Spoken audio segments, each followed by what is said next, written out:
कभी कभी तो माताएं करवा चौथ जैसे व्रत में लड़ाई लड़ लेती हैं, 11 को लड़ाई लड़ लेंगे, झगड़ लेंगे, हो सके तो आदमी के साथ मार पिटाई भी कर देंगे। देखा है हमने, आदमी को कुटते देखा है।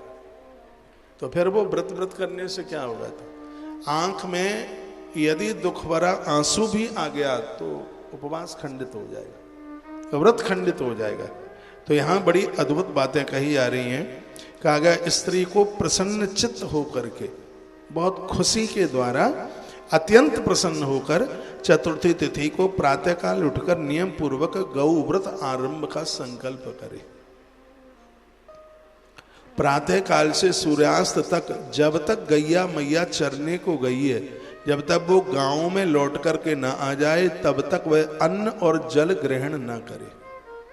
ये 2 प्रकार से होता है। एक तो रात्रि में सूर्यास्त के बाद गौ माता की पूजा करने के बाद एक बार अन्न ले सकते हैं, और एक यह है कि पूरे 1 महीने तक दूध पर ही रहना है। दोनों में से जो सहूलियती हो वो कर लें। दोनों का ही वर्णन किया गया है। जब तक वो अन्न और जल ग्रहण न करे, पूरा दिन भर पानी तक न पिए, जब तक गैया चर के ना जाए। जब गऊ द्वार पर आ जाए गौ माता, तब बछड़े सहित उसकी विधिवत पूजा करे, आरती उतारे, प्रचुर मात्रा में उसको घास और भूसा खिलाए, अन्न उसको डाले। वर्णन किया गया है, कहा गया है कि उसका दाहिना सींग धो करके पति और पत्नी दोनों उस जल को लें। गौ माता का दाहिना सींग, इसमें सींग वाली गैया ही प्रभावी है। उस गौ माता का दाहिना सींग जल से धोएं उसको, और उस जल को पति और पत्नी दोनों ग्रहण करें। ये किसी भी मास के शुक्ल पक्ष की चतुर्थी को यह व्रत आरंभ किया जाता है, और 1 मास तक इसको निभाया जाता है। गौ माता के कच्चे दूध में मिश्री डाल करके इसको लिया जाता है। गौ माता के कच्चे दूध में मिश्री डालकर लेने से आदमी की तो मर्दानगी वापस आती है और नारी का बांझपन समाप्त होता है। राजन, इस तरह यह स्त्री और पुरुष दोनों के लिए व्रत बताया गया है। इसका इसी प्रकार से 1 मास तक आचरण करके मनुष्य निश्चय ही पुत्रवान हो जाता है, ऐसा भगवान व्यास लिखते हैं। श्लोक बोल रहा हूं। स्त्री व्रतम कथितम राजन पुरुषस्य तथैव च एवं मास व्रतम कृत्वा सुपुत्रम लभते ध्रुवम। शब्द लगा, ध्रुवम माने शाश्वत है, निश्चित रूप से उनके यहां संतान चल करके आ जाती है। कभी भी किसी भी भाई बहन को यह व्रत करना हो तो तुलसी तपोवन गौशाला आपके लिए खुला कपाट है, खुली जगह, खूब वहां दूध दही की सब व्यवस्था है, कोई भी वहां दिक्कत नहीं है। 1 महीने आप रहना, पति पत्नी दोनों, ज्यादा भीड़ के साथ तो आना नहीं है, और जमीन में लेटना है। गौ माता का सींग धो करके रात्रि को सूर्यास्त के बाद उनकी पूजा आरती करके वो लेना है, और दूध लेना है। 1 बार आप अन्न ग्रहण पूजा के बाद, सात्विक अन्न जिसमें कोई मसाले नहीं, तड़कीला नहीं, ये सात्विक चीजें लेकर के, और फिर जो बच्चा जन्म लेगा वो तो देवकी का लाल ही होगा, साधारण नहीं होगा, वो अद्भुत होगा। एक बात और मैं आपको बोलूं, जो मेरा हृदय बोल रहा है, इस संसार के लिए संतान जन्म देने वाली हर बहन भाई को गोव्रती व्रत करना चाहिए। अनादि काल में ये सब माताएं करती थी। एक पयो व्रत और होता है जिसमें भी 12 दिन दूध पी के ही रहा जाता है। आदिति माता ने किया, बामन भगवान प्रकट हो गए थे उससे, उस मैया ने किया, रेणुका मैया ने किया, परशुराम भगवान प्रकट हुए इस व्रत के द्वारा। पयो व्रत है। इन व्रतों की बहुत बड़ी महिमा है।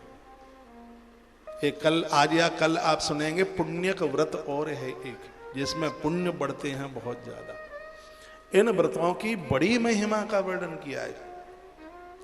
यदि व्रत का महत्व नहीं होता, यदि इसमें लापरवाही त्रुटि न होती, तो करवा चौथ की व्रत कथा में आपने सुना होगा कि 7 भाइयों की एक बहन पियर में थी करवा चतुर्थी पर।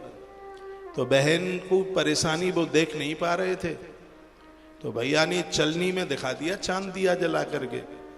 पति की मृत्यु हो गई थी, रो रही थी, माथा पटक पटक के चौथ मैया प्रकट हो गई थी।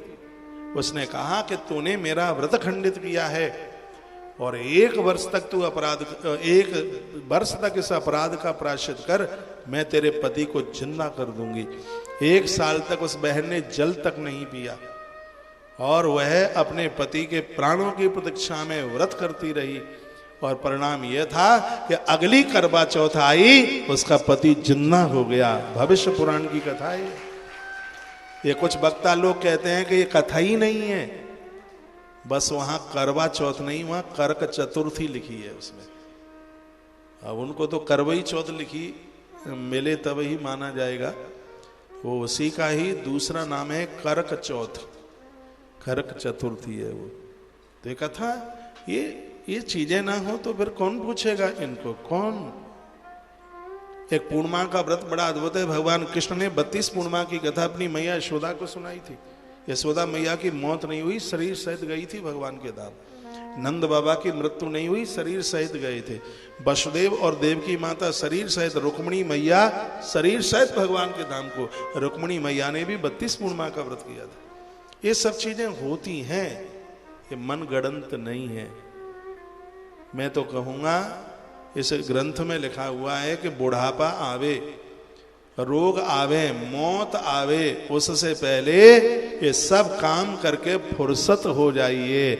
नाक में नाला बहेगा, लाठी से पाला पड़ेगा, लाठी से पाला पड़ेगा, कुछ नहीं कर पाएंगे। ये सब पहले ही कर लें। तो ये मैं एक गोव्रती की जो बात कही है इसमें, यवसम पुष्कलम दत्ता यावन्नम कुरुते स्वयं एवं मासे चतुर्थ्याम सा शुक्लियाम व्रत माचरे। तो शुक्ल पक्ष की चतुर्थी से कोई भी भाई बहन, पुरुष कहीं बाहर है वो नहीं कर सकता है, तो नारी अकेली कर सकती है। ये तो विवाह के बाद सबको ही करना चाहिए। जितनी भी बहनें ससुराल जाने को हैं, बेटियां, तो कोई बहुत ज्यादा कठिन नहीं है, कोई कठिन नहीं है। कठिन इसलिए नहीं है क्योंकि इसमें दूध लेने की बात बता दी है, और दूध सर्व आहार है। यदि दूध सर्व आहार न होता तो मैं आपके सामने चक्कर खा करके गिर रहा होता, लेकिन मेरे अंदर मूवमेंट आपसे भी ज्यादा है। आप तो 5-7 पूड़ी खा के आए होंगे, साग सब्जी भी खा के आए होंगे। सत्य है, मैं सिर्फ गोमूत्र लिए हूं और थोड़ा सा दूध लिए हूं, बस। वो भी सुबह लिया था पूजा के बाद, उसके बाद मेरे पेट में कुछ भी नहीं है। शरीर में पूरा उत्साह है। वो तो आप बैठ नहीं पाएंगे, नहीं तो मैं कथा रात को 10 बजे तक सुनाता रहूं आपको इसी तरीके से। महिमा मेरी नहीं है, ये गौ माता की ही मेहरबानी है। दूध सर्व आहार है। इस बॉडी को दाल चाहिए, इस बॉडी को चावल चाहिए, इस बॉडी को सब्जियां चाहिए, इस बॉडी को अन्न चाहिए।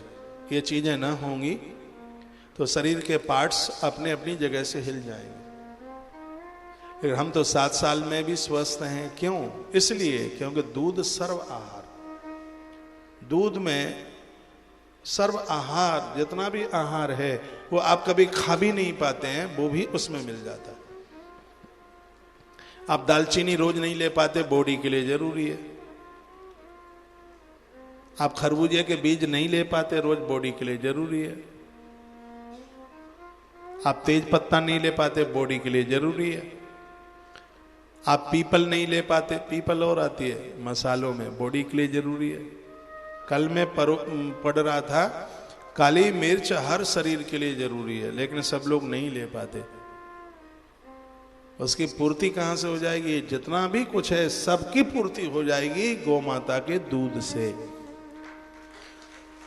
3 ही दूध पीने का लायक है। नंबर 1 गौ माता का, नंबर 2 बकरी का, और नंबर 3 भैंस का। 3 के अलावा तो किसी का दूध पीने के लायक नहीं है। और दूध औषधि के काम में आ सकते हैं। ऊँटनी का भी दूध होता है, औषधि के काम आता है। वो खरी का भी दूध होता है। खरी जानते हैं? खर की पत्नी, खरी, DONKEY, डोंकी, फिर सी डोंकी, वो किसी औषधि के काम में आ सकता है, वैसे नहीं है तो औषधि में आ सकता है काम। पीने के लिए नंबर 1 पर गौमाता का दूध है, नंबर 2 पर बकरी का दूध है। बकरी की दूध से आंख की जोत गई हुई वापस आ जाती है। बकरी के दूध का इतना प्रभाव है, कहीं किसी पार्ट पर वेल्डिंग हो रही हो और यदि उसको हम देखते रहें तो आंख में दर्द ही नहीं होता, लगता है कि फटती आंख। कोई वेल्डिंग हो रही हो और उसको देख लें, मैंने अपने एक बार स्टूडेंट काल में वो देख लिया, कोई दरवाजा बन रहा था और हम उसको ऐसे ही देखो और आंख ऐसी हो गई डबूरा जैसी फूल फूल करके थे, बड़ा दर्द होता है। ऐसे समय में बकरी का दूध उसको फाड़ करके बिल्कुल ऐसा बन जाता है, कैसा मैं आपको बताऊं, पनीर जैसा, उसके रवा, आप पेवसी नहीं जानते होंगे, ऐसे दाने दाने से बन जाते हैं। उसको रुई के साथ सूती कपड़े से आंख में बांध लिया जाए, आंख का कष्ट दूर हो जाता है। बकरी के दूध में चूना डाल करके और यहाँ आंख के ऐसे बगल में लगा लिया जाए तो जीवन में आंखें नहीं आती, आंखें धूल मिट्टी नहीं पकड़ती, मोतिया बिंद नहीं होता। बकरी के दूध का प्रभाव, यदि किसी की प्लेट कम हो गई हो, प्लेट से यदि किसी की कम हो गई हो तो बकरी का दूध लेते ही घंटे घंटे में 10-10 हजार प्लेट बढ़ती है। ये उसका इतना बड़ा प्रभाव। बकरी बेरिया की पत्तियां खाती है। ये मैया देखो कितनी व्यस्त है, चल पड़ी तो। डोकरियां माताएं बड़ी व्यस्त है। अच्छा जा रहे हैं, बहू इंतजार कर रही होगी। तीसरे नंबर पर महिषी का है, भैंस का है। भैंस के दूध का विरोध नहीं किया पीने में, उसके घी का भी विरोध नहीं किया, लेकिन उसमें चर्बी ज्यादा है, मोटापा है ज्यादा। इसको ले लो तो ये कोलेस्ट्रॉल बढ़ा देता है, ये इसमें दिक्कत है। कोई फैट नहीं, कोई मोटापा नहीं, कोलेस्ट्रॉल नहीं, ऐसा गौमाता का दूध है। इसलिए गौमाता के दूध को दूध नहीं, गौमाता के दूध को अमृत कहा गया है। गौमाता का दूध बूढ़ा नहीं होने देता। आप देख सकें तो मुझे देखते रहे ना, 100 साल तक मैं ऐसा ही रहूंगा, बूढ़ा नहीं होने वाला हूं। आपने कोरोना से पहले देखा हो तो तब भी ऐसा ही था, 5-6 साल पहले, 5-6 साल बाद देखना तो ऐसा ही देखूंगा। यह है गौ माता के दूध का बहुत बड़ा प्रभाव है। यहाँ मेरी बहनें सुन पा रही, जो बेटियां ससुराल जाने वाली हैं, 1 महीना बच्चों को जन्म देने से पहले 1 महीना गोव्रती बन करके रहना, 1 महीना गौ माता के दूध पर रहना है।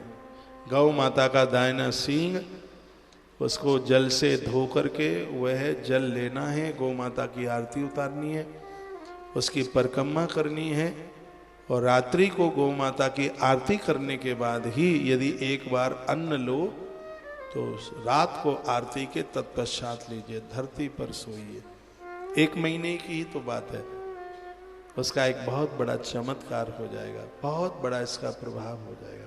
कहते हैं कि जीजाबाई माता ने यह व्रत गोव्रती व्रत किया, उसका परिणाम यह था कि छत्रपति शिवाजी का जन्म हुआ इस मां के यहाँ। गौव्रती का इतना बड़ा प्रभाव है।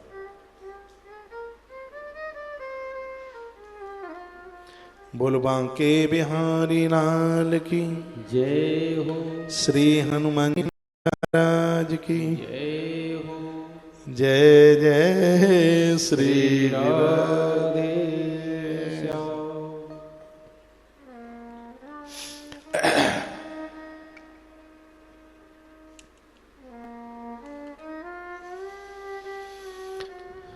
भविष्यन्ति नराराजन् सत्यं सत्यं वदाम्यहम् श्रीभीष्मपुत्र कामाभि श्रोतव्यं वैष्णवं यशा। आप में क्या कोई ऐसी बहनें बैठी हैं जिनकी बस वगैरह का या ट्रेन का टाइम हो रहा हो, जिन्हें बीच में जाना है, नारियल के लिए आइए, हाथ उठा के बताइए। कोई ऐसी बहन है? जाना है आपको? काहे से जाना है? रेल से, बस से? जो यहां से नारियल दिया जा रहा है, 1 मिनट सुन लीजिएगा, इस नारियल को फोड़ना नहीं है, मंत्रों से अभिमंत्रित है। अनुष्ठान बैठा है, नारियल वहां कोने में रखें अभिमंत्रित करके। तो यह नारियल आपको फोड़ना नहीं है, पूजा में रखना है। यहाँ से मैं एक मंत्र सुना रहा हूँ, उसको अपने मोबाइल में रिकॉर्ड कर लें आप। इसमें इस मंत्र का ही प्रभाव है। इसका नाम है संतान गोपाल बीज मंत्र है। नियम इसका आप सुन लीजिएगा। पति पत्नी दोनों घर पर ही हैं, पति बाहर नहीं गया है, घर पर ही हैं, तो पीले वस्त्र पहनकर दोनों सुबह पूर्व दिशा की तरफ मुंह करके लड्डू गोपाल जी को तख्ती पर पटा पर बैठा करके घी का दिया जला के, पानी का पंचपात लुटिया बाईं तरफ होगी और दिया दाईं तरफ होगा। सामने गोपाल जी होंगे और आपके हाथ में वैजयंती या तुलसी की माला होगी। एक कटोरी में जल, गंगा जल या गौ माता का कच्चा दूध मिल जाए तो वरदान हो जाएगा। उसको कटोरी में रखें और बड़ी भावना के साथ स्नान इत्यादि से निवृत्त होकर के 10 मिनट लगेंगी, ज़्यादा समय लगेगा भी नहीं। यह रोज करना है। नारी का यदि ऋतुकाल है तो उसका पति करे, उसकी